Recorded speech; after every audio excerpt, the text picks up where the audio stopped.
সম্মানিত উপস্থিতি, এ পর্যায়ে আপনাদের সামনে গুরুত্বপূর্ণ নসিহত পেশ করছেন আজকের নামী জলসার মুআজ্জজ মেহমান হযরত মাওলানা মুজির উদ্দিন কাসিমি সাহেব।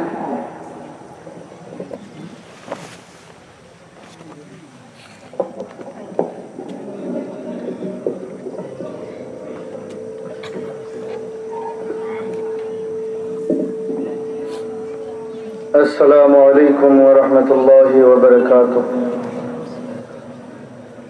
الحمد لله نحمده ونستعينه ونستغفره ونؤمن به ونتوكل عليه ونعوذ بالله من شرور أنفسنا ومن سيئات أعمالنا. من يهده الله فلا مضل له ومن يضلله فلا هادي له. ونشهد أن لا إله إلا الله وحده لا شريك له.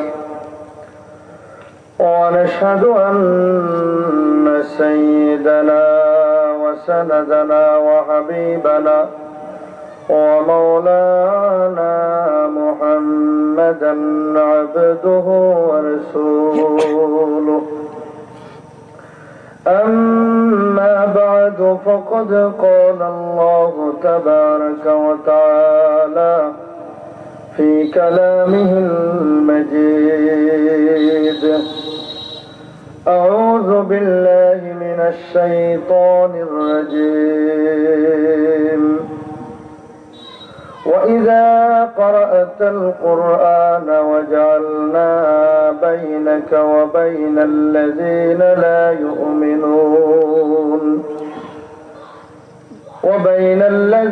لا يؤمنون بالآخرة حجابا مستورا.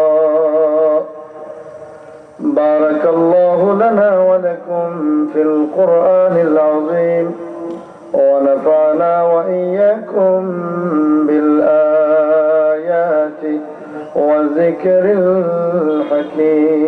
الحكيم. رسول الله अगर पैदा न हो तो চিৎকার দিয়ে বলি সুবহানাল্লাহ।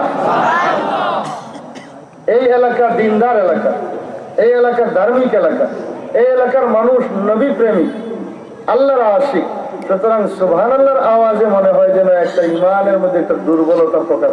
চিৎকার দিয়ে বলি সুবহানাল্লাহ। মুজাহিদের কেন্দ্র এবং দুর্গ হলো আঙ্গুরা মোহাম্মদপুর মাদ্রাসা। বাতিলের বিরুদ্ধে আতঙ্ক, হকের দুর্গ, হকের কেন্দ্র এবং হকের আওয়াজ উত্তোলনকারী একটা ফ্যাক্টরি সিলেটের মাটিতে আঙ্গুরা মোহাম্মদপুর মাদ্রাসা। ঠিক কিনা ঠিক জোরে বলেন? এখানের উস্তাদ, প্রতিটি উস্তাদ এক একটি নক্ষত্র, প্রতিটি উস্তাদ একজন বীর মুজাহিদ। আবার তাকওয়ার দিক থেকে প্রতিটি উস্তাদ একজন সুন্নতের পাবন। এটা আমাদের শহরে বসে বসে আমরা এই ধরনের ধারণা এবং বিবেচনা করে আপনাদেরকে মনে করি। বাস্তবে এসেও দেখলাম এখানে প্রত্যেকটা ছাত্র নবীর সুন্নত মতো, এখানে কোনো আজে বাজে পোশাক নাই, দাড়ি কাটা নাই, টুপির মধ্যে 9 কালার 12 কালারের পোশাক নাই, সাদা সিধা। ঠিক কিনা ঠিক ধরে বলেন? সুতরাং এই এলাকা হলো ধর্মের দুর্গ এবং কেন্দ্র, এলাকা উলামায়ে কেরামের দুর্গ। এখানে আমি কোরআন শরীফের এই তেলাওয়াত শুনে এই আয়াতটা তেলাওয়াত করলাম। এই আলোকে আপনাদের সামনে কিছু আলোচনা করব। হযরত আবু বকর সিদ্দিক রাদিয়াল্লাহু তাআলা আনহু নবীর সাথে সাথে থাকতেন সব সময়। নবী যেখানে বসে কোরআন শরীফ পড়তেন তিনি কাছে বসে শুনতেন। জোরে বলেন সুবহানাল্লাহ। ইসলামের শুরু যুগে মাত্র 40 জন মানুষ মুসলমান মক্কা নগরীতে। এই অবস্থায় মক্কার কাফিরেরা দেখল নবী মুহাম্মদ কোরআন শরীফ তেলাওয়াত করেন মধুর কণ্ঠে। ওনার তেলাওয়াত শুনে আমাদের সব কাফিররা মুসলমান হয়ে মুসলমানের দল ভারী হয়ে যাচ্ছে। চিন্তা করলো কি করা যায়। সেই মুহূর্তে ওনারা ফরমান জারি করে দিল, মক্কা শহরে হে মোহাম্মদ তুমি কোরআন শরীফ প্রকাশ্যে তেলাওয়াত করতে পারবা না। জোরে বলেন নাউজুবিল্লাহ। কেন? তোমার তেলাওয়াতে আমাদের কাফির মুসলমান হয়ে যাচ্ছে, আমাদের দল দুর্বল হয়ে তোমার মুসলমানের দল ভারী হয়ে যাচ্ছে। তাই শত্রুতা বশত, হিংসা বশত তারা কোরআন তেলাওয়াত বন্ধ করার জন্য আইন জারি করবে। তবে চুপে চুপে করতে পারবা। তাই নবী করিম সাল্লাল্লাহু আলাইহি সাল্লাম একদিন কাফিরদের ভয়ে উচ্চ স্বরে তেলাওয়াত না করে কাবা শরীফের দেওয়ালের সাথে বসে অত্যন্ত গোপনে গোপনে কোরআন শরীফ তেলাওয়াত করছেন। হযরতে আবু বকর সিদ্দিক নিকটে বসে শুনছেন। ওইদিকে কোরআন তেলাওয়াত নিষিদ্ধ আবু লাহাবের ওয়াইফ উম্মে জামিল, যার নামে তাব্বাত ইয়াদা আবি লাহাব, এই সূরাটা আল্লাহর পক্ষ থেকে ওই লোকটাকে অভিশাপ জানিয়ে নাজিল করেছিলেন। তখন আবু লাহাবের ওয়াইফ উম্মে জামিল নামক এই মহিলা নবীর প্রচন্ড দুশমন ছিল। সে নবীর কোরআন তেলাওয়াতকে দেখতে পারত না, কোনো সময় সমর্থন দিত না। তখন আল্লাহর রাসূল ওই কাবা শরীফের দেওয়ালের মধ্যে গেশা দিয়ে তেলাওয়াত আবু বকর সিদ্দিক পাশে বসে শুনতেছিলেন। ওই মুহূর্তে আবু লাহাবের ওয়াইফ উম্মে জামিল দূর থেকে দেখলো যখন আল্লাহর নবী তেলাওয়াত করতেছেন, রাগে রাগান্বিত হয়ে দৌড়ায় আসলো। তার হাতে বিরাট বড় একটা পাথর নিয়ে আল্লাহর নবীকে হত্যা করার জন্য উদ্যত হয়ে অগ্রসর হলো। তখন হযরত আবু বকর সিদ্দিক রাদিয়াল্লাহু তাআলা আনহু উম্মে জামিলকে দেখে ভীত সন্ত্রস্ত হয়ে আল্লাহর নবীকে বলেন, ইয়া রাসূলুল্লাহ, ওই আবু লাহাবের ওয়াইফ ওই কাফির নিয়ে আপনাকে মারার জন্য আসতেছে, এখন কি করব, কিং কর্তব্য বিমূঢ় হয়ে আবু বকর সিদ্দিক যেহেতু ফিরানোর মতো যোগ্যতা শক্তি নাই, মুসলমান মাত্র কয়েকজন, সমস্ত দেশ কাফির কাফির, তাদের শক্তি প্রচন্ড শক্তি, সুতরাং দুর্বল। এই অবস্থায় আল্লাহর রাসূল উম্মে জামিলের আগমন দেখে তিনি তেলাওয়াত বন্ধ করেন নাই, তেলাওয়াত করতেছিলেন। উম্মে জামিল আস্তে আস্তে যখন আল্লাহর রাসূলের নিকটে আসতেছে, আবু বকর আরো ভয় পাইতেছেন। চিত্রটা এমন অবস্থা হয়ে গেল, আল্লাহর নবী তেলাওয়াত, আবু বকর ভীত সন্ত্রস্ত, উম্মে জামিল আগত নবীকে হত্যা করার জন্য বিরাট বড় পাথর হাতে নিয়ে। কল্পনার মধ্যে এই ওয়াজটা আপনারা আনেন, তারপরে বুঝবেন ওই দিনকার চিত্রটা কেমন। এই অবস্থায় আল্লাহর রাসূল তেলাওয়াত করতেছেন, উম্মে জামিল নবীজির নিকটে অনুমান 15-20 হাত দূরে আগমন করে যে পাথর দিয়ে নবীজির মাথা ফাটাইয়া দুনিয়া থেকে ওঠানোর ইচ্ছা করেছিল, সেই পাথরটা হাতের থেকে ফেলে দিয়ে আবার তার বাড়ির দিকে রিটার্ন চলে গেল। আবু বকর সিদ্দিক রাদিয়াল্লাহু তাআলা আনহু অত্যন্ত অবাক হয়ে তিনি অত্যন্ত খুশি হয়ে গেলেন, রক্ষা পেলাম আমি এবং আমার নবী, বিনা যুদ্ধে বিজয়। হয়তো ওই মহিলার মনে কি আসছে, নবীকে ছেড়ে দিছে, এই কল্পনা করে তিনি খুশি হয়ে গেলেন। জোরে বলেন সুবহানাল্লাহ। কয়েকদিন পর আল্লাহর নবীর সাহাবী হযরত আবু বকর উম্মে জামিলের সাথে সাক্ষাৎ। ওই দিনকার ঘটনা বললেন, উম্মে জামিল, তুমি গেলে নবীজিকে হত্যা করার জন্য, পাথর দিয়ে মারার জন্য, কিন্তু নিকটে গিয়ে না মেরে তুমি কেন চলে আসলা, রহস্যটা কি? তখন উম্মে জামিল বলে, ওগো আবু বকর, আমি তো গেছিলাম যে উদ্দেশ্যে, আমার উদ্দেশ্যে ঠিক ছিলাম, কিন্তু নিকটে যায় দেখি তুমি ওই জায়গার মধ্যে বসা, কিন্তু নবীজি বেগে চলে গেছেন, এই জায়গায় নাই। তখন আবু বকর বললেন, না, খোদার কসম, আমার নবী ভাগিয়া যান নাই, ওই জায়গায় বসা তেলাওয়াতরত অবস্থায় ছিলেন। তাহলে তুমি কেন দেখো না, তুমি কেন ওই জায়গায় নবীজিকে খুঁজে পাও না, কারণটা কি, রহস্যটা কি? তখন আবু বকর সিদ্দিক রাদিয়াল্লাহু তাআলা আনহু আল্লাহর নবীর নিকটে ওই ঘটনা যখন খুলে বললেন, তখন আল্লাহর রাসূল মুস্কি হাসি দিয়ে বলেন, আবু বকর রে, তুমি কি জানো না আল্লাহ রাব্বুল আলামিন কোরআন শরীফের মধ্যেও বলেছেন, ওয়া ইযা ক্বারা'তাল কুরআন ওয়াজআলনা বাইনাকা ওয়া বাইনাল্লাযীনা লা ইউমিনুনা বিল আখিরাতি হিজাবাম মাসতুরা। ওরে আবু বকর, তুমি কি জানো না আল্লাহর কোরআন যেই জায়গার মধ্যে তেলাওয়াত করা হয়, এই জায়গার মধ্যে বিপদ আসতে পারে না, মুসিবত আসতে পারে না, কোনো গজব আসতে পারে না, কোনো ধরনের সমস্যা আসতে পারে না। আরে আবু বকর, আমি ওই জায়গার মধ্যে বসে কোরআন তেলাওয়াত করতেছিলাম। উম্মে জামিল আবু লাহাবের স্ত্রী আমার জন্য ছিল মুসিবত, আমার জন্য ছিল বিপদ, আমার জন্য ছিল সমস্যা, আমার জন্য ছিল একটা মুসিবত। সুতরাং সে আমাকে মারার জন্য আসতেছিল আর আমি কোরআন তেলাওয়াত করতেছিলাম। সুতরাং তার আর আমি নবীর মাঝখানে ওই তেলাওয়াতকে আল্লাহ রাব্বুল আলামিন পর্দা বানাইয়া, পার্টিশন বানাইয়া ওই লোকটা সে আমাকে আর দেখে নাই। জোরে বলেন সুবহানাল্লাহ। এর দ্বারা বোঝা গেল যেখানের মধ্যে আল্লাহর কালাম কোরআন শরীফের তেলাওয়াত হয়, এই জায়গার মধ্যে আসমান থেকে যদি গজব আসতে চায়, এলাকার থেকে গজব আসতে চায়, ওই কোরআন শরীফটা পর্দা হইয়া ওই গজব আর ওই তেলাওয়াতকৃত ব্যক্তির মাঝখানে পার্টিশন হইয়া তাকে রক্ষা করে দেয়। জোরে বলেন সুবহানাল্লাহ।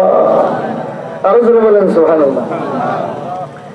আমার বন্ধুগণ, সুতরাং এই যে সূরা কাহফ তেলাওয়াত হয়, এই মাদ্রাসায় কোরআনে কারীম তেলাওয়াত হয়, এই মাদ্রাসায় হেফজখানা আছে, অনেক ছাত্র হাফিজখানা। যেই ছোট ছোট নাবালিগ বাচ্চাগুলা, কচি কচি বাচ্চাগুলা, নাবালিগ বাচ্চাগুলা দুনিয়ার কোনো দান্দা না পড়ে বোর্ডিং এর ওই খানা খেয়ে বোর্ডিং এ থেকে নিশি রাত্রে উঠে জাগ্রত হয়ে কোরআন মুখস্থ করতেছে, হাফিজ হইতেছে। দিনের বেলা কোরআন পড়তেছে, রাত্রে বেলা কোরআন পড়তেছে, সন্ধ্যা বেলা কোরআন পড়তেছে, মাগরিব পরে কোরআন পড়তেছে, এশা পরে কোরআন পড়তেছে, ফজরের পরে কোরআন পড়তেছে। যখন ফজরের সময় সব মানুষ ঘুমন্ত, তখন তারা জাগ্রত আল্লাহর কোরআন তেলাওয়াত করতেছে। আপনারা এলাকাবাসীরা দান অনুদান, গরু ছাগল বকরি টাকা পয়সা দিচ্ছেন, আর তারা আপনাদের হক আদায় করতে গিয়ে আল্লাহর কোরআনটা তেলাওয়াত করতেছে 24 ঘন্টা। সুতরাং আমি মুফতি মজির উদ্দিন বলতেছি, এই আমাদের শ্রদ্ধাভাজন মুফতি হুজুর জানেন, সাক্ষী আছেন, খোদার কসম, খোদার কসম, এই হেফজখানা যতদিন থাকবে, আঙ্গুরা মোহাম্মদপুর মাদ্রাসা যতদিন থাকবে, ততদিন পর্যন্ত আসমানি জমিনি গজব এই এলাকায় কোরআনে কারীমের তেলাওয়াতের বরকতে আসতে পারে না। ঠিক কি হবে? ঠিক করে বলেন। আল্লাহ রাসূলের এই কথা থেকে পাওয়া যায়। ও আমার বন্ধুগণ, শুধু তাই না, এটা হলো গজব দূর হয়। উম্মে জামিল সে গজব আসছিল, নবীর উপরে আক্রমণ করতে পারে না, এটা গজবের দৃষ্টি। এখন আসুন নূরের দৃষ্টি। কিভাবে যে এলাকায় কোরআন তেলাওয়াত হয় সেখানে নূর আগমন করে। বাইহাকি শরীফের হাদিস, এটা হাদিসের ফ্যাক্টরি। এখানে আবার হাদিস কি বলবো, সবাই তো আপনারা জানেন, তারপরেও যেহেতু মেহমান হয়ে আসছি বলতে হয়। সুতরাং বাইহাকি শরীফের হাদিস, হযরতে বারা ইবনে আযিব আল্লাহর নবীর একজন সাহাবী ছিলেন। এই সাহাবী অত্যন্ত গরিব মানুষ ছিলেন, কৃষক মানুষ। দিনের বেলা তিনি খেতে খামারে কাজ করতেন, দিন মজুর। এশার নামাজের পরে ঘুমিয়ে যেতেন, শেষ রাত্রিতে ঘুমের থেকে উঠে কোরআন শরীফ তেলাওয়াত করতেন। জোরে বলেন সুবহানাল্লাহ। আরো জোরে বলেন সুবহানাল্লাহ। তখন ওই বারা ইবনে আযিব নামক সাহাবী একদিন রাত্রে ঘুমাইছেন, ঘুম থেকে জাগ্রত হয়ে শেষ রাত্রিতে কোরআন শরীফ তেলাওয়াত করতেছেন। সেই সূরাটা হলো সূরা কাহফ তেলাওয়াত করতেছিলেন। ওই মুহূর্তে ওই সাহাবীর একটা ঘোড়া ছিল, যে ঘোড়া দিয়ে এদিক সেদিক যাতায়াত করতেন, ভ্রমণ করতেন। সেই যুগে তো গাড়ি ছিল না, ঘোড়া ছিল। সেই ঘোড়াটা তার বারিন্দার মধ্যে বান্ধা ছিল রাত্রে বেলা। তখন তেলাওয়াত কৃত অবস্থায় ওই ঘোড়াটা চেঁচামেচি করে চিল্লা চিল্লি শুরু করেছেন। বারা ইবনে আযিব সাহাবী নিশি রাত্রে তেলাওয়াতটা বন্ধ করে তখন ঘরের বাইরে ঘোড়া কেন চিল্লায় ওইটা দেখার জন্য দরজা খুলে বের হয়ে উঠানে যখন বের হলেন, তখন তিনি দেখতে পান আশপাশে কোনো বিপদ নাই, এমনি ঘোড়া চিল্লায়। তখন তিনি আরেকটু আতঙ্কিত, এমনি চিল্লায়, কারণটা কি? তখন আকাশের দিকে চাইয়া দেখেন বিরাট বড় একটা অগ্নিকুণ্ডের মতো আলো কুণ্ড আসমান থেকে নিচে নিচে নামতে নামতে অটোমেটিক ভাবে তার ঘরের দিকে নামতেছে। ওই আলোটা দেখে ওই বুড়া বই পেয়ে চিল্লা চিল্লি শুরু করেছে। জুড়ে বলেন সুবহানাল্লাহ। নিশিরাত্রিতে ঘরের উপরে আলো আসতেছে, এই দৃশ্য দেখে যত বড় বীর বাহাদুর হোক সেও তো ভয় পাবে। সুতরাং হযরতে বারা ইবনে আযিব সাহাবী তিনিও ভয়ে প্রকম্পিত হয়ে অপেক্ষমান কখন ফজরের আযান হবে। এখন ফজরের আযান যখন হলো, মদিনায় গিয়ে আল্লাহর রাসূলের পিছনে ফজরের নামাজ পড়ে নবীজি ইমামতি করেন। তখন নবীজির কাছে রাত্রের কাহিনীটা বর্ণনা করলেন। তখন আল্লাহর রাসূল বললেন, ও আমার সাহাবী তখন তুমি কি কাজ করার মধ্যে ছিলে? তখন তিনি বললেন, ইয়া রাসূলুল্লাহ, আমি তো সূরা কাহফ তিলাওয়াতরত অবস্থায় ছিলাম। তখন হাদিসের ইবারতের মধ্যে আসছে, ফাতাবাসসামা রাসূলুল্লাহ সাল্লাল্লাহু আলাইহি ওয়াসাল্লাম ফাকালা তানাজ্জালাত বিল কুরআন। জোরে বলেন আল্লাহু আকবার। তখন আল্লাহর নবী বলেন, মুস্কি হাসি দিয়ে, আমার সাহাবী, এটা হলো কোরআন শরীফ তেলাওয়াতের বরকতে আল্লাহ রাব্বুল আলামিন আসমান থেকে নূর নাজিল করতেছিলেন। যেই নূরের আলোটা তুমি দেখেছো, তোমার গুড়া দেখেছে, দেখে ভয় পেয়েছে। সুতরাং যে ঘরের মধ্যে কোরআন শরীফ তেলাওয়াত করা হবে, যে এলাকার মধ্যে কোরআন শরীফ তেলাওয়াত করা হবে, মুহাদ্দিসিনে কেরামগণ তার ব্যাখ্যায় লিখেছেন, বারা ইবনে আজিব সাহাবীর ঘরে যেভাবে নূর আগমন করেছিল, তেমনি ভাবে ওই এলাকার মধ্যে সেই নূর আসতে থাকে কিয়ামত পর্যন্ত। ওই সাহাবী দেখেছেন, আমরা দেখি নাই, তাই বলে হাদিস অস্বীকার করলে ঈমান থাকবে না। অবশ্যই হাদিসের মধ্যে আল্লাহর নবী বলেছেন, যেই জায়গার মধ্যে আল্লাহর কোরআন তেলাওয়াত করা হয়, সেই জায়গার মধ্যে আল্লাহর নূর আগমন করে। আঙ্গুরা মোহাম্মদপুর মাদ্রাসা জামিয়া মাদানিয়া, যেটার নাম মদিনার সাথে নিসবত, আবার মদিনার হাদিসটা আপনাদের সামনে আলোচনা করতেছি। সুতরাং মদিনার কোরআন, মদিনার হাদিস, মদিনার নূর, এই আঙ্গুরা মোহাম্মদপুর মাদ্রাসায় একমাত্র হেফজখানা, কিতাবখানা, কোরআন তেলাওয়াতের কারখানা। এই বদৌলতে আপনারা পাইতেছেন, সৌভাগ্যবান। চিৎকার দিয়ে বলি আলহামদুলিল্লাহ। বেজান না খুশি? জোরে বলেন, বেজান না খুশি?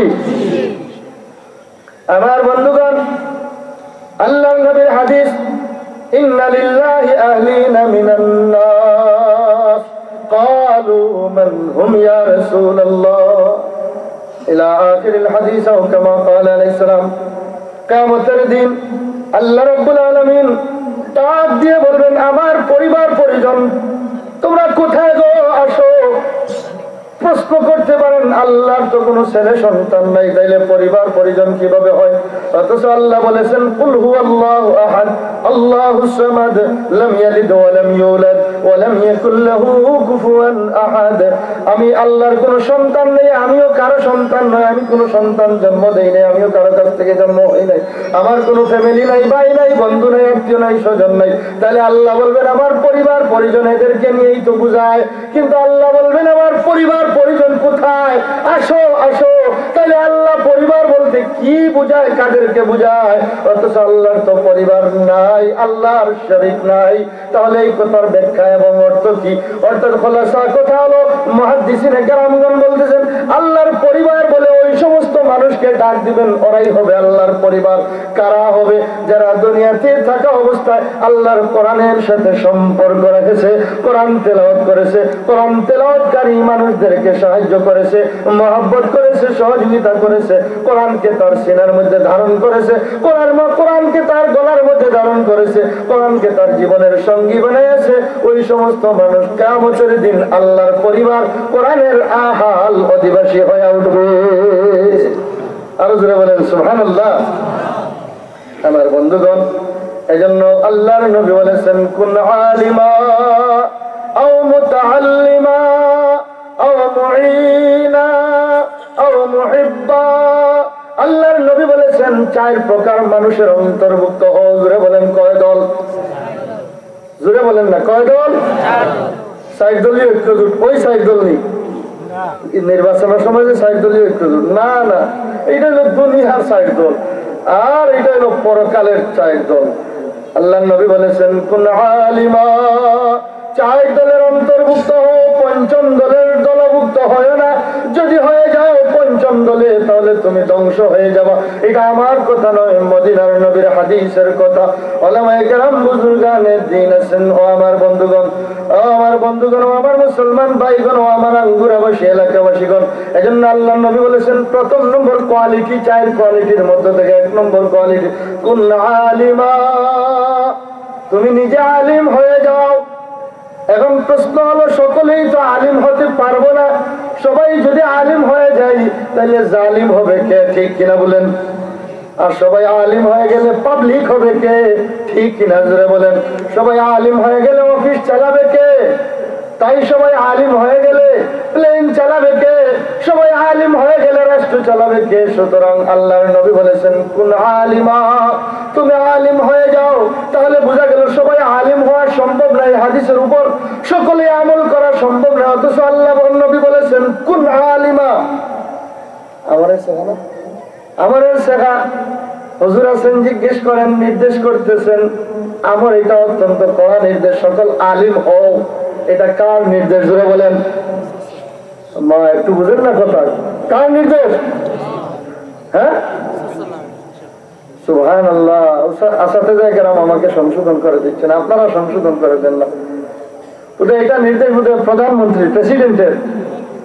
কার? এটা স্বয়ং নবীর। জোরে বলেন সুবহানাল্লাহ।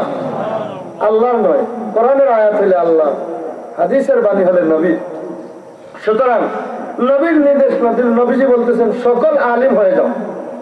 এখন সকল আলিম হতে পারবো না, একটু আগে বলছি যেহেতু ইঞ্জিনিয়ার হওয়া লাগবে, পাবলিক হওয়া লাগবে, তাবলিগ হওয়া লাগবে, বহুত কিছু হওয়া লাগবে, আওয়ামী লীগ হওয়া লাগবে, বিএনপি হওয়া লাগবে, জাতীয় পার্টি হওয়া লাগবে, তাইলে আলিম তো সকল হতে পারবো না। অথচ নবীর অর্ডার সকল আলিম হয়ে যাও। তাইলে যদি আলিম না হই তাইলে নবীর অর্ডার অমান্য হয়ে গেল। জুড়ে বলেন ঠিক কিনা? তাইলে সকল আলিম হতে পারবো না, নবীর অর্ডার অমান্য হয়ে যাবে, মান্য হবে না। তাইলে কি করব? এই জন্য নবীজি আমাদেরকে বাঁচিয়েছেন, দ্বিতীয় সুযোগ দিয়েছেন, দ্বিতীয় কোয়ালিটি যাও। তাহলে কোন আলিমান আও মুতাআল্লিমান, তাহলে আলিম হতে না পারলে অন্তত তাহলে বলে আলিম ছাত্র হয়ে যাও।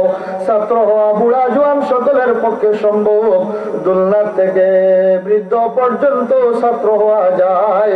সকলেই যতদিন শিখবে ততদিন ছাত্র। এখন ছাত্র হওয়ার সুযোগ নাই, ব্যবসা বাণিজ্য নিয়ে ব্যস্ত, তাহলে ছাত্র হওয়ার সুযোগ নাই। ছাত্র হওয়া ওইভাবে সময় নাই, সময় নাই, সময় নাই।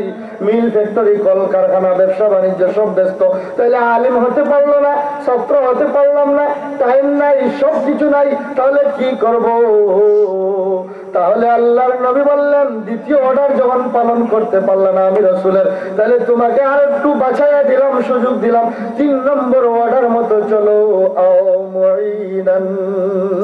কমপক্ষে আগের 2 কোয়ালিটি মানুষ যারা যারা আলিম হওয়ার জন্য ওই লাইনে জিন্দেগিকে ওয়াকফ করেছে, যারা তালিবুল ইলম হওয়ার জন্য ওই লাইনে ব্যবসা বাণিজ্য ক্ষেত খামার বাদ দিয়ে, দুনিয়ার দান্দা বাদ দিয়া নিজেকে ওয়াকফ করে তালিবুল ইলম খাতায় নাম লিখেছে, তাহলে তারা 2 কাজে ব্যস্ত, আলিম এবং তালিবুল ইলম, শিখা এবং শিখানি, অন্য কোনো কাজে ব্যস্ত না। তাইলে তাদের পেট চলবে কিভাবে? সুতরাং আল্লাহর নবী বলছেন তাইলে 3 নম্বর গ্রুপে চলে যাও।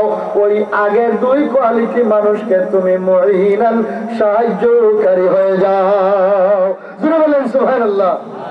এই অর্ডার পালন করতে গিয়ে তো আপনারা মসজিদ মাদ্রাসায় উলামায়ে কেরামকে দান খয়রাত করেন, ওই 3 নম্বর অর্ডার পালন করেন। জোরে বলেন ঠিক কিনা? ঠিক।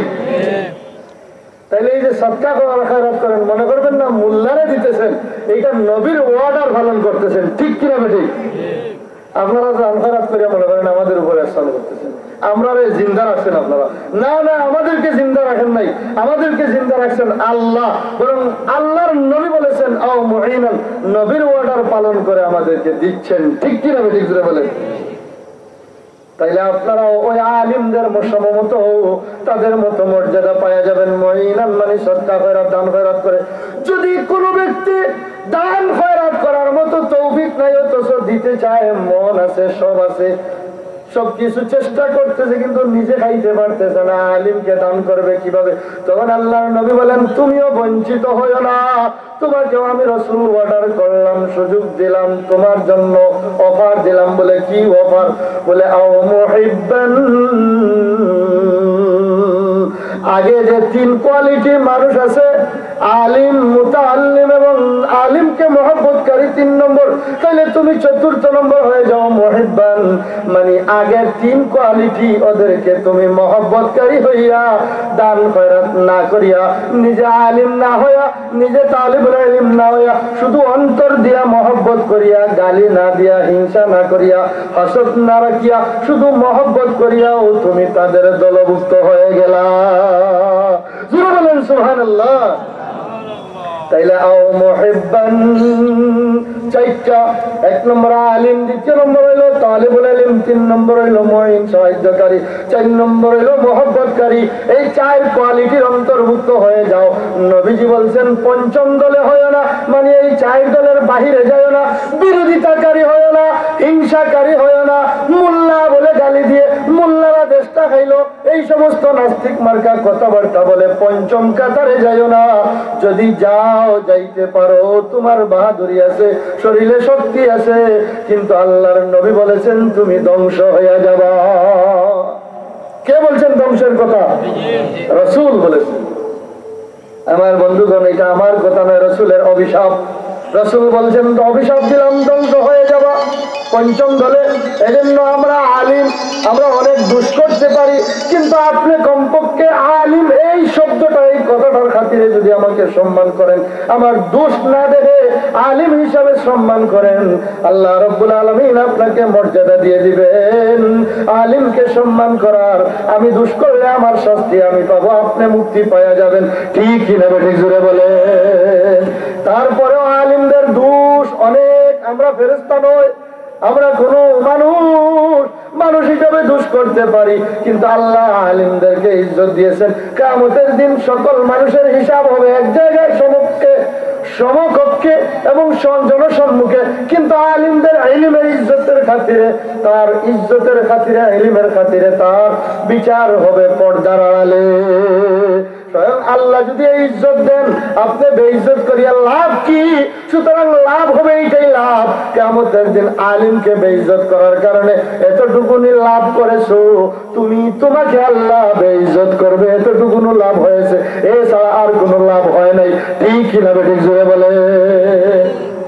আমার বন্ধুগণ, বর্তমান যুগে একজন অফিসার চুরি করে, একজন অফিসার ঘুষ খায়, একজন অফিসার সুদ খায়, একজন অফিসার স্কুলের মধ্যে বিভিন্ন ধরনের প্রতিষ্ঠানে দুর্নীতি করে, এদের সমালোচনা নাই। কিন্তু হুজুর যদি একটু সামান্য তেরা বেড়া হয়ে যায়, সমালোচনার ঝড় উঠে যায়। এই যে একটা মনোভাব, এটা পরিহার না করলে পঞ্চম দলে চলে গিয়া ওই কিয়ামতের দিন ধ্বংস, দুনিয়াতেও ধ্বংস। বিহার একটা এলাকা আছে, আমি ওই এলাকায় সফর করেছি। ভারতের দেওবন্দ যখন পড়ালেখা করি, আপনাদের দৌড়া পড়লাম, তাফসীর তাফসীর করলাম। ওই বিহার একটা এলাকা, আজ পর্যন্ত ওই এলাকার মানুষ একদম অসহায় এবং এত ক্ষতিগ্রস্ত, লাঞ্ছিত, বঞ্চিত, না খায়া থাকতেছে, কোনো সুখ শান্তি নাই। কারণ কি? হযরতে হুসাইন আহমদ মাদানী রাহমাতুল্লাহ আলাইহি ওই এলাকায় গেছিলেন, তিনি কংগ্রেস করতেন, এই জন্য ওই এলাকা আরো বিভিন্ন কারণে ওনাকে বেইজ্জত করেছিল। তার অন্তর থেকে বদদুয়া ছিল, বদদুয়া দেন নাই, অটোমেটিক এসে গেছিল বিদায়। আজ পর্যন্ত অভিশপ্ত ওই এলাকার মানুষ সুখে নয়, শান্তিতে নয়। জোরে বলেন নাউযুবিল্লাহ। এজন্য আলিম হতে দোষ হতে পারে, মাদ্রাসা মসজিদ পরিচালনায় এই সেই অনেক কিছু, যেহেতু ফেরেশতা নয়, শাহজালালের মতো লোক আর জিন্দা হয়ে আসবে না। দিন যত যাবে, কিয়ামত যত আসবে, তত ওই পিওরিটি তত কমবে। ঠিক কিনা ঠিক জোরে বলে। ও আমার বন্ধুগণ, এই জন্য বললাম, আমি আপনাদের রিকোয়েস্ট করে যাই, এই আঙ্গুরা মোহাম্মদপুর মাদ্রাসা নিজের সন্তান থেকে যদি বেশি মহব্বত করেন, কিয়ামতের দিন যেদিন সন্তান পলাবে, আপনার নিকটে আসবে না। ইয়াউমা ইয়াফিরুল মারউ মিন আখিহি ওয়া উম্মিহি ওয়া আবিহি ওয়া সাহিবাতিহি ওয়া বানিহি। আল্লাহ এই কোরআন গুলার মধ্যে আমাদেরকে চোখ খুলে দিয়েছেন। যেদিন সন্তান পলাতে থাকবে, মা পলাইবে, বাবা পলাইবে, ভাই পলাবে, এমনকি যে এই বউকে নিয়ে বৎসরের পর বৎসর যে এক বিছানার মধ্যে ঘুমাইলেন, যার জন্য সব বিসর্জন, সেই বউও পলাবে। সেই দিন কিন্তু আঙ্গুরা মোহাম্মদপুর মাদ্রাসা ওই কোরআন আপনাদেরকে পলাবে না। ঠিক কিনা ঠিক করে বলেন। এই জন্য নিজের সন্তান পলাইতে পারে, এই দিনই দরজা পলাইবে না, আপনাকে আগায় নেবে, আপনাকে সাহায্য করবে, জান্নাতে নেওয়ার জন্য ব্যবস্থা করবে। ও আমার বন্ধুগণ, এই জন্য আপনার মার নামে, বাবার নামে, আত্মীয় স্বজনের নামে এই মাদ্রাসা জীবন দিয়ে দিলে আমার কোনো ক্ষতি হবে না, লাভ হবে ছাড়া। এজন্য আমি আপনাদের কাছে আরেকটি কথা বলতে চাই, মা বাবার কথা স্মরণ হয়ে গেল। দুনিয়ার মধ্যে সবচেয়ে দামি বস্তু আল্লাহ এবং রাসূলের পরেই যিনি, তিনি হলেন মা এবং বাবা। ঠিক কিনা বেঠিক? ওলি আউলিয়া পীর এর পরের স্তরে, আল্লাহ এবং রাসূলের পরেই হলেন মা বাবা। এই জন্য এই বিষয়ে, এই দৃষ্টিকোণ থেকেও আপনাদের সামনে সামান্য আলোচনা করব। আশা করি রাজি আছেন তো ইনশাআল্লাহ? মাশাআল্লাহ, বেশ আগ্রহ দেখা যাচ্ছে। আলহামদুলিল্লাহ, মাহফিল খুব সুন্দর জমে আছে। আপনারা দিনদার এলাকার মানুষ, কেন জমবে না? অবশ্যই জমবে, এটা আমার বিশ্বাস, আমার বিশ্বাস। যে জায়গায় হুজুরের মতো লোক সুবহানাল্লাহ মানুষ তৈরি করে দিয়েছেন, এই এলাকার মানুষের মেজাজ দ্বীনি মেজাজ হয়ে গেছে ওনাদের মেহনতের বদৌলতে। আল্লাহ আমাদের সকলকে যেন কবুল করেন। জোরে বলি আমিন, আরো চিৎকার দিয়ে বলি আমিন। আল্লাহ রাব্বুল আলামিন কোরআন শরীফ ওয়াবিল ওয়ালিদাইনি ইহসানা, মা এবং বাবা তারা যেহেতু এত মর্যাদাপূর্ণ, তাদের প্রতি ইহসান করার জন্য নির্দেশ। এই নির্দেশ কার? জোরে বলেন আল্লাহর। আরো জোরে বলেন কার? আরো জোরে বলেন কার? চিৎকার দিয়ে বলেন কার? এত দুর্বল কেন? नारे तकबीर की आवाज से दुनिया को हिला दे, नारे तकबीर की आवाज से शैतान को भगा दे। जुरे बोलें निर्देश कार, आरो जुरे बोलें कार? अल्लाह। ও আমার বন্ধুগণ, এখন আসুন নবীর হাদিসের দিকে যাই। এই আয়াত লম্বা সময় লম্বা দিকে যাচ্ছে না, খুব সার সংক্ষেপ কথাগুলো গুছাইয়া নিয়ে আসতে চেষ্টা করতেছি। আমার উস্তাদ মাওলানা নূর হোসেন কাসিমি সাহেব, মাওলানা ফরিদ বিন মাসুদ সাহেব, ওনাদের কাছে বুখারী শরীফ পড়েছি। এই আঙ্গুরা মোহাম্মদপুর মাদ্রাসার কথা আমি ছাত্র জীবনে যখন বাড়িদারা মাদ্রাসায় পড়ি, দীর্ঘ 12 বছর পড়লাম বাড়িদারা মাদ্রাসায়, তখন অনেক শুনেছি। মনে মনে বহুত আফসোস ছিল, আঙ্গুরা মোহাম্মদপুর মাদ্রাসা কেমন যাব। আল্লাহ রাব্বুল আলামিন আজকে এই মাদ্রাসায় ওয়াজ করানোর সুযোগ দিয়েছেন আমাদের উস্তাদদের দোয়া এবং ওনাদের রুহানি তাওয়াজ্জুহ। জোরে বলি আলহামদুলিল্লাহ। ও আমার বন্ধুগণ, সুতরাং এখন হাদিসের দিকে যাই। রাসূল করিম সাল্লাল্লাহু আলাইহি সাল্লাম বলেন, সালাসাতু দাওয়াতিন মুস্তাজাবা, দাওয়াতুল ওয়ালিদ লিওয়ালাদিহি ওয়া দাওয়াতুল মুসাফিরি ওয়া দাওয়াতুল মাজলুম। আল্লাহর নবী বলেন, 3 প্রকারের মানুষ এমন আছে যাদের দোয়া আল্লাহ রাব্বুল আলামিন সরাসরি কবুল করে নেন। এখানের মধ্যে কোনো দোয়া ফিরে না। জুড়ে বলেন সুবহানাল্লাহ। এর মধ্য থেকে এক প্রকার হলো মা এবং বাবা, তাদের দোয়া সন্তানের হকের মধ্যে কবুল হয়ে যায়। প্রশ্ন করতে পারেন যে, ও হুজুর, মা বাবার দোয়া ডাইরেক্ট কবুল হয়? আল্লাহর নবীর হাদিস থেকে আমরা অনুমতি পেলাম, অথরিটি পেলাম, পাওয়ার পেলাম, এখান থেকে আল্লাহর নবীর হাদিস থেকে ইঙ্গিত পেলাম। কিন্তু একটা কোয়েকশন, প্রশ্ন, একটা এশকাল, একটা সওয়াল আমাদের। বলে সওয়ালটা কি? মা বাবার দোয়া ডাইরেক্ট কবুল হয়, কিন্তু মা বাবাটা যদি ফাসিক হয়, চুর হয়, বেঈমান হয়, নাফরমান হয়, গুনাহগার হয়, এই সমস্ত দুষ্ট হয়, তাইলে দুষ্ট মানুষের কথা, মদকুর গুনাহগারের কথা তো আল্লাহ দোয়া কবুল করেন না। তাইলে মা বাবার দোয়া কবুল করেন ডাইরেক্ট। নবীজি বলেছেন, মা বাবা যদি দোয়া গুনাহগার হয়, তাইলে কি গুনাহগার মা বাবার দোয়াও কি কবুল হয়ে যাবে, বা আল্লাহ কবুল করবেন কিনা? এই প্রশ্ন, এই প্রশ্নের জবাব ও শাইখুল হাদিস সাহেব আছেন, যুগ শ্রেষ্ঠ মুফতি সাহেব আছেন, ওনাদের কাছ থেকে জানলেই আপনারা পাবেন। তারপরও আমি যেহেতু আলোচনার স্বার্থে ইঙ্গিত দেই, দাওয়াতুল ওয়ালিদ লিওয়ালাদিহি, এই কথাটা হাদিসের মধ্যে আম কোনো খাস নয় যে ওয়ালিদ লিওয়ালাদিহি, বাবা সন্তানের জন্য। এখানে নবীজি পার্থক্য করেন, বলেন নাই যে নেককার বাবা সন্তানের জন্য দোয়া কবুল হবে আর বদকার বাবা সন্তানের জন্য দোয়া কবুল হবে না। এই ধরনের কোন পার্টিশন দিয়ে নবীজি বলেন নাই। নবীজি আম ভাবে বলছেন, বাবার দোয়া সন্তানের জন্য কবুল হয়। এতে বাবা গুনাহগার হোক, নেককার হোক, বদকার হোক, আল্লাহর ওলি হোক, যেই হোক, শুধু বাবা যদি হয়ে যায়, বাবা যদি হয়ে যায়, সন্তান যদি জন্ম দিয়ে দেয়, বাবা হওয়ার মতো নাম লেগে যায়, যোগ্যতা অর্জন করে ফেলে, তাইলে এই হাদিস মতো সেও দোয়া কবুলের অধিকারী হয়ে গেল। জোরে বলেন সুবহানাল্লাহ। এজন্য মা বাবা যদি গুনাহগার হয়, জাতির জন্য গুনাহগার, সমাজের জন্য গুনাহগার, দেশের জন্য গুনাহগার, সকলের জন্য অপরাধী, কিন্তু সন্তানের জন্য নিরপরাধ, এটা আল্লাহর নবীর ফরমান। জোরে বলেন সুবহানাল্লাহ। এজন্য নবীজি বলেছেন দাওয়াতুল ওয়ালিদ লিওয়ালাদিহি, মা বাবার দোয়া সরাসরি কবুল সন্তানের জন্য। ও আমার বন্ধুগণ, আমি কয়েকটা ওয়াকে আপনাদের সামনে তুলে ধরবো। মা বাবার দোয়া কিভাবে কবুল হয়, আবার দোয়া কবুল হয় শুনে খুশি হয়ে গেলেন, বদ দোয়াটাও কবুল হয়, এটাও কিন্তু জানা দরকার। আবার মা বাবা যদি বুড়া হয়ে মৃত্যুবরণ করেন, তাইলে মরা মা বাবা যিনারা কবরে চলে গেছেন, মৃত্যু মা বাবার রুহানি দোয়া জীবিত সন্তানেরা দুনিয়ার থেকে নেওয়ার পদ্ধতি কি, সেটাও ইনশাআল্লাহ হাদিসে উল্লেখ আছে। সব কিছু আমি সময় পেলে আপনাদের সামনে বলবো ইনশাআল্লাহ। রাজি আছেন শুনতে? ইনশাআল্লাহ। ও আমার বন্ধুগণ, সুতরাং মা এবং বাবা তাদের দোয়া কিভাবে কবুল হয়, বুস্তানুল মুহাদ্দিসিন নামক কিতাবে উল্লেখ আছে। কিতাবের রেফারেন্স দিয়ে দিলাম।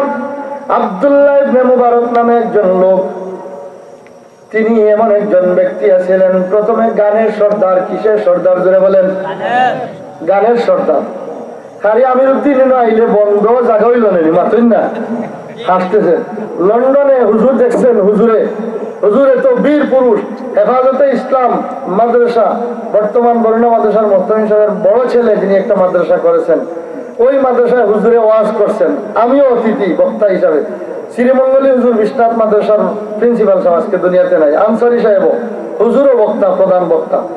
চেয়ারের মাসলা নিয়ে হুজুর এমন বীর বাহাদুরের সাথে ওখানে ফতোয়া দিচ্ছেন, এমন এক হুলস্থুল শুরু হয়ে গেছে। অনেক ওলামায়ে কেরাম আছেন, এটা সাহস পান নাই, হুজুর বেপরোয়া ভাবে এই ফতোয়া দিচ্ছেন। এই হুজুর মুফতি সাহেব হুজুর, তিনি ছিলেন এই মাহফিল। অনেক লোক দাঁড়ায় গেছেন প্রতিবাদ করার জন্য, যেহেতু তাদের বিরুদ্ধে হয়ে গেছে। এখনকার যুগে তো সব মানুষ নামাজ পড়তে গিয়ে চেয়ারম্যান হয়ে যায়, গিয়েও চেয়ারে বসে যায়, ঠিক কিনা বেঠিক? সারা দুনিয়া ঘুরে, সুরহাই বাজার ঘুরে, সিলেট মিলেট যা আছে সব ঘুরে, বুড়ির বাড়ি নাতির বাড়ি যত বাড়ি আছে সব বাড়ি ঘুরে, আর নামাজও গিয়েও আলহামদুলিল্লাহ আল্লাহ লেখা লাগাই আছে, আমেন, ঠিক না বেঠিক? সব চেয়ারম্যান। ও সুবহানাল্লাহ। কারণ এখানে চেয়ারম্যান হইতে সুবিধা, একজন চেয়ারম্যান হইতে গেলে 20 লক্ষ টাকা খরচ লাগে, আর এখানে গিয়ে আনা পয়সা চেয়ারম্যান, চেয়ারা হইয়া, ঠিক কিনা বেঠিক? মাগনা চেয়ারম্যান। আমার বন্ধুগণ, হুজুর এটার বিরুদ্ধে সচ্চার ফতোয়া দিয়েছিলেন। সেই দিন লন্ডনকে প্রকম্পিত করেছিলেন আমার মুরব্বী মুফতি সাহেব হুজুর। সুবহানাল্লাহ, সুবহানাল্লাহ। আমি নিজে ছিলাম ওই অনুষ্ঠানে, লন্ডন দেখেছি, আমি নিজে সাক্ষী, কোনো গল্প কথা নয়, বাস্তবতা। জোরে বলেন সুবহানাল্লাহ। আরো কিছুক্ষণ আলোচনা চললে বিরক্ত হবেন না তো ইনশাআল্লাহ? কারা বিরক্ত হবেন হাত উঠান। মাশাআল্লাহ, একটা হাতও নাই, আলহামদুলিল্লাহ। যাই হোক, আলহামদুলিল্লাহ, আপনারা দিনদার মানুষ। ও আমার বন্ধুগণ, মাঝখানে একটু ব্র্যাকেটের ভিতরে কিছু আলোচনা করে ফেললাম, নারাজ হয় না।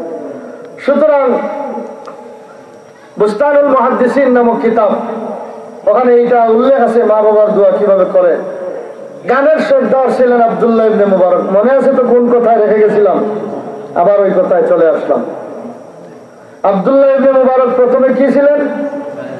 কথা বলেন। গানের সর্দার। ওনার আব্বা আম্মা ছিলেন বড় দিনদার। কিভাবে মা বাবা দিনদার? অনেক সময় আলিমের ঘরে জালিম হয়, আবার জালিমের ঘরে আলিম হয়, ঠিক কিনা বেঠিক? আবার কাফিরের ঘরে নবী হয়, আবার নবীর ঘরে কাফির হয়, ঠিক কিনা? জুড়ে বলেন। হ্যাঁ, ইব্রাহিম আলাইহিস সালাম, ওনার আব্বাস ইমানদার, কাফির। সুবহানাল্লাহ। নূহ আলাইহিস সালাম ইমানদার না নবী? ওনার ঘরে ছেলে কাফির। তাইলে নবীর ঘরেও কাফির, আবার কাফিরের ঘরেও নবী। দুনিয়ার ইতিহাস, এটা কোনো নতুন কিছু নয়। সুতরাং হযরতে আব্দুল্লাহ ইবনে মুবারক উনি গানের সর্দার হয়ে গেলেন, অথচ তিনার আব্বা আম্মা বড় দিনদার আল্লাহওয়ালা ছিলেন। জোরে বলেন সুবহানাল্লাহ। আরো জোরে বলেন সুবহানাল্লাহ। তিনার আব্বা কেমন দিনদার সংক্ষেপে 2-1 মিনিটে বলে দেয় আব্বার ইতিহাস। আব্দুল্লাহ ইবনে মুবারকের আব্বা যুবক মানুষ, গরিব মানুষ, মিশরের একজন মন্ত্রীর আম বাগানের চৌকিদার ছিলেন। 18 বছর যাবৎ চৌকিদারি করেন।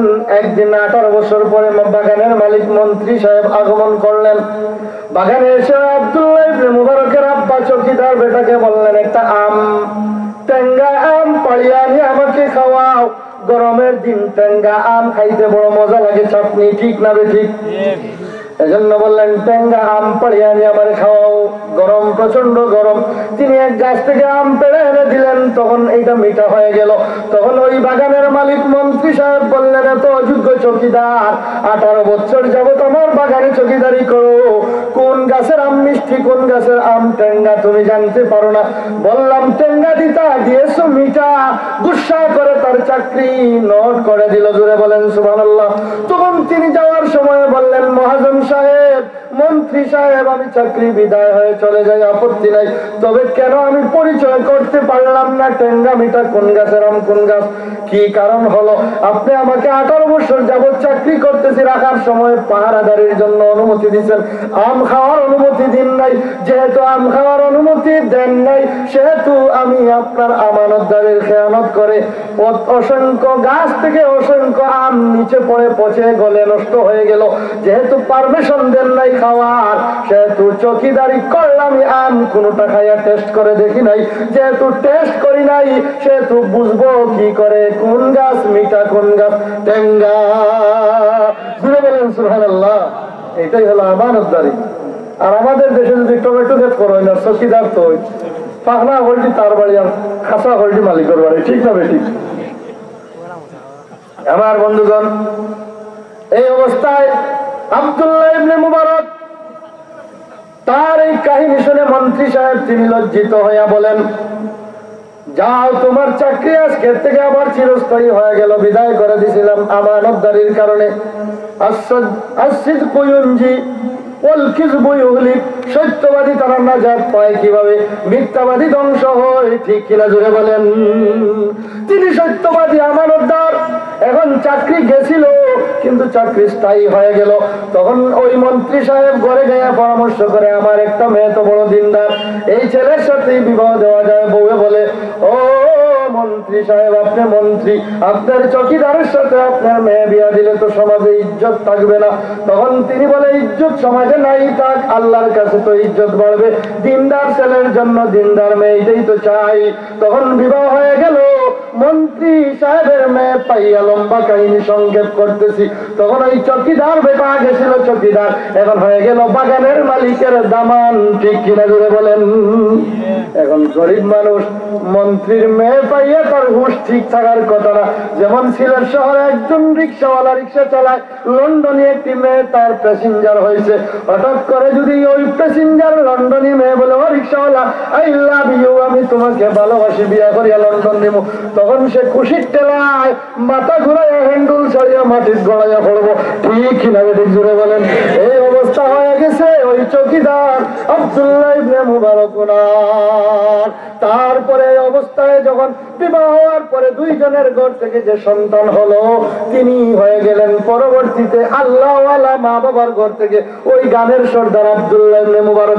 18 বছর বয়স যখন হলো, তখন মা এত আল্লাহওয়ালা, বাবা এত আল্লাহওয়ালা, যেখানে যাত্রা গান হয়, মালজুলা গান হয়, ইত্যাদি গান, রাত্রেবেলা তিনি ওই গানের আসরে চলে যায়, মা বাবা ফিরাইতে পারে না।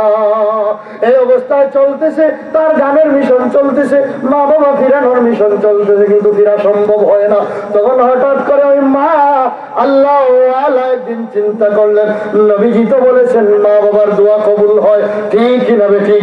হাদিসের মধ্যে আসছে, মা বাবার দোয়া ডাইরেক্ট কবুল হয়, লা হিজাবা বাইনাহু ওয়া বাইনা, তাদের আর তাদের দোয়ার মাঝখানে কোনো পার্টিশন থাকে না। তখন মা দোয়া শুরু করে দিলেন। এই রাত্রে জায়নামাজ বিছাইয়া বলেন, আল্লাহ, আমার আব্দুল্লাহ ইবনে মুবারক তার গানের নেশাটা বদলাইয়া তুমি ইলম শিক্ষা করার নেশা ঢুকাইয়া দাও। সুবহানাল্লাহ বলেন। একদিন তিনি গানের আসরে গেছেন, মা জায়নামাজ বিছাইয়া দোয়া চলতেছে, হঠাৎ করে তার গানের আসরের মধ্যে ডুলের ভিতর থেকে বাদ্যযন্ত্রের আওয়াজ না বের হয়, ওই দিন কোরআন শরীফের আয়াত তিলাওয়াত চালু হয়ে যায়। এটা একটা অলৌকিক কাহিনী নয়, শাহজালাল যেভাবে জায়নামাজ বিছিয়ে গেছেন, অলৌকিক কাহিনী। বাদ্যযন্ত্রের ভিতর থেকে কোরআন শরীফ তেলাওয়াত, বাজনা না বেজে, এইটাও একটা অলৌকিক কাহিনী। এই অলৌকিক কাহিনীর পিছনে রহস্য হইল মায়ের দোয়া কবুল হয়ে গেছে। চিৎকার দিয়ে বলেন সুবহানাল্লাহ। তিনি হারমোনিটা আসর মেরে ভেঙে দিয়ে গানের আসর থেকে নিশিরাত্রে মায়ের দুয়ারে, মা দরজা খুলো গো মা, দরজা খুলে মাকে জড়িয়ে ধরে মার জীবনে গান গাইব না কেন রে বাবা? বলে মা আজকের এই কাহিনী বাদ্যযন্ত্রের ভিতর থেকে কোরআন শরীফের আয়াত। আয়াতটা কি? আলাম ইয়ানি লিল্লাযিনা আমানু আন তাখশা কুলুবুহুম লিযিকরিল্লাহ। জোরে বলেন আল্লাহু আকবার। এই আয়াত বাদ্যযন্ত্রের ভিতর থেকে যখন তিনি শুনতে পাইলেন, সব পালাইয়া মায়ের দোয়া। মা বলে, আব্বার এই মুহূর্তে আমি এই দোয়া করতেছিলাম তোমার গানের নেশা যেন পরিবর্তন হইয়া ইলম শিক্ষা করার নেশা ঢুকে যায়। তখন তিনি বলেন, মা গো মাদ্রাসায় ভর্তি করাইয়া দাও, আমি ইলম শিখতে যাব, আর কিছু করবো না। তখন মা গলার স্বর্ণের হার বিক্রি করে টাকা জোগাড় করে মিশরের বড় মাদ্রাসায় ভর্তি করাইয়া দিলেন। তো তারপরে তিনি আরবের বড় বড় মাদ্রাসায় পড়ে, যিনি ছিলেন আগে গানের সর্দার, পরবর্তীতে তিনি হয়ে গেলেন আরব বিশ্বের হাদিসের ইলমের সর্দার। আমার বন্ধুগণ, এই হলো এক ঘটনা। আপনাদের কাছে 3 থেকে 4টা ওয়াকিয়া বলবো, মা বাবার দোয়া কেমনে কবুল হয়। এই হলো মা বাবার দোয়া কেমনে কবুল হয় তার জ্বলন্ত প্রমাণ। শুধু তাই নয়, মা বাবার দোয়া কবুল হয়। আল্লাহর নবী বলেছেন, মা বাবার পিছনে যদি 2 প্রকারের খেদমত করা হয়, জুড়ে বলেন কয় প্রকার? আরো জুড়ে বলেন কয় প্রকার? 2 প্রকার। একটা হলো শারীরিক খেদমত, বডির খেদমত। দ্বিতীয় নম্বর হলো অর্থনৈতিক খেদমত, ফাইন্যান্স ইত্যাদি ইত্যাদি যদি খেদমত করেন, তাইলে এই 2 প্রকারের খেদমত করলে আল্লাহ রাব্বুল আলামিন ওই সন্তানকে 2 প্রকারের বরকত দুনিয়াতে দেন। একটা হলো শারীরিক খেদমত, মানে হাত পা টিপিয়া দেওয়া, কাপড় চোপড় ধুইয়া দেওয়া, নখ ফালাইয়া দেওয়া, শরীর আশ্রয়া দেওয়া ইত্যাদি ইত্যাদি, যে সমস্ত শারীরিক খেদমত।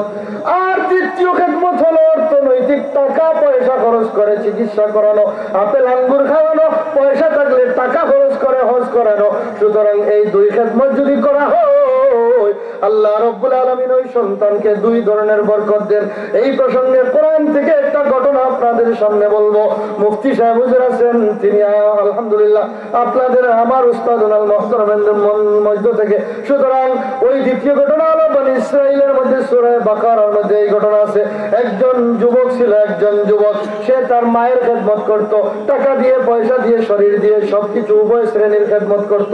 তখন তার মা মৃত্যুবরণ করার আগে ওই সন্তানটার জন্য দোয়া করে গেলেন, আল্লাহ আমার ছেলেটা যেভাবে আমার শারীরিক খেদমত করছে, তুমি তার শরীরে আলসার ক্যান্সার দিয়ে মারিও না, কোনোদিন তার বডি নষ্ট করিও না, হার্ট অ্যাটাক, ব্রেন স্ট্রোক, পাগল বানাইয়া এই সমস্ত জটিল সেইলাস কাল বড় বেমার দিয়ে তাকে মারিও না।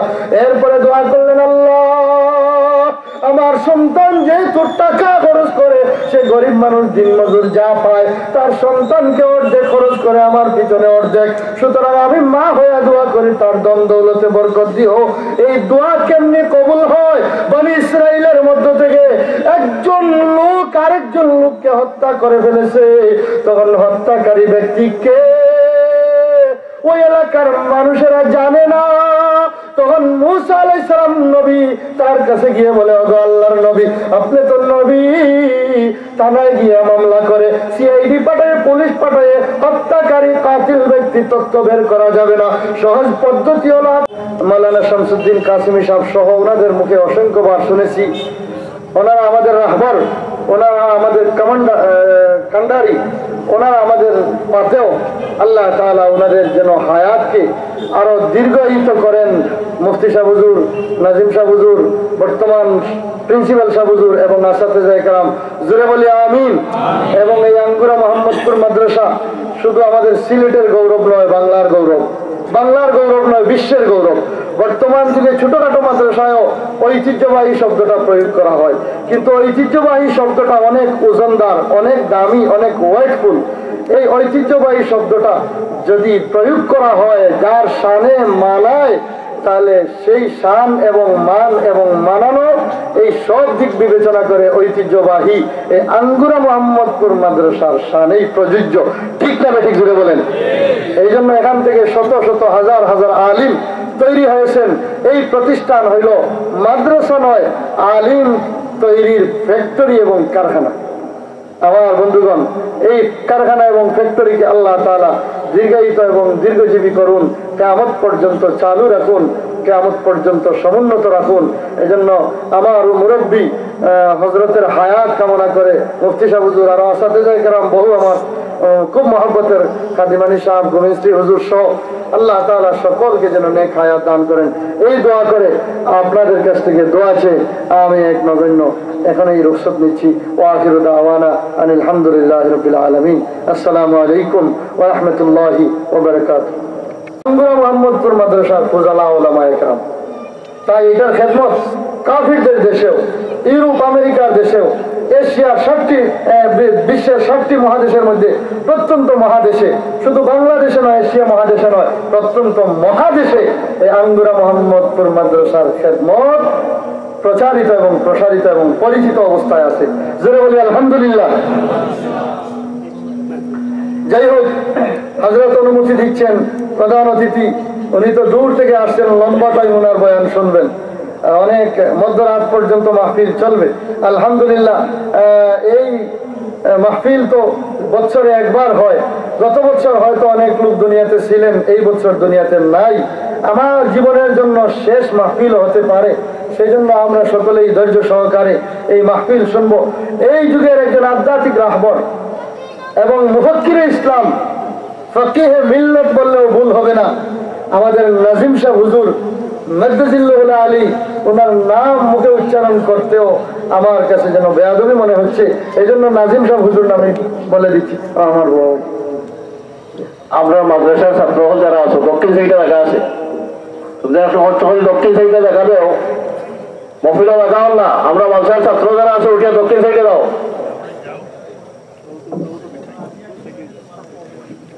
নবী আল্লাহর কাছ থেকে ওই লোকের হত্যাকারী লোকটা জানাইয়া আমাদেরকে জানিয়ে দাও, এইটাই সহজ। হযরত নবী মুসা আলাইহিস সালাম আল্লাহর কাছে বলেন, আল্লাহ ওই লোকটাকে হত্যা করলো কে? ওই লোকটার নাম আপনি আল্লাহ জানাইয়া দেন, তাহলে এলাকায় শান্তি ফিরে আসবে। তখন আল্লাহ রাব্বুল আলামিন মুসা নবীকে বললেন, যাও নবী বলে দাও তারা যেন একটা গাভী জবাই করে, গাই গরু জবাই করে, জবাই করে এটার গোশত ওই মৃত্যু ব্যক্তির শরীরের মধ্যে একটু সোয়াইয়া দে, টাচ করে লাগাইয়া দে। তারপর ওই মৃত্যু ব্যক্তি নিজে জিন্দা হইয়া সে নিজেই বলে দিবে তাকে কে হত্যা করেছে। তখন আর কোন আপিল মোশন নাই, থানা পুলিশ দরকার নাই। সুতরাং এইটাই সবচেয়ে সহজ পদ্ধতি। তখন আল্লাহ রাব্বুল আলামিনের নির্দেশ ক্রমে মুসা নবী বললেন, একটা গাই জবাই করো। তখন তারা বলে, বনি ইসরাইলের অভ্যাস হলো বেশি প্রশ্ন করা। তারা বলে, গাইটা কিরকম এবং রংটা কিরকম, লেজটা কিরকম, শিং কিরকম, গাইটা বাচ্চা দেওয়া হবে না আনা বাচ্চা দেওয়া হবে, লাল হবে না হলুদ হবে, এই ধরনের শর্ত তারা জিজ্ঞেস করে। আল্লাহ কঠিন শর্ত লাগায়। জুড়ে বলেন সুবহানাল্লাহ। আল্লাহ কোরআনের মধ্যে এই গাভীর আলোচনা করতে গিয়ে বলেছেন, ফাকিউল লাউনুহা তাসুরুন নাযিরিন। জুড়ে বলেন সুবহানাল্লাহ। আমার বন্ধুগণ, তখন হযরত মুসা আলাইহিস সালাতু ওয়াস সালাম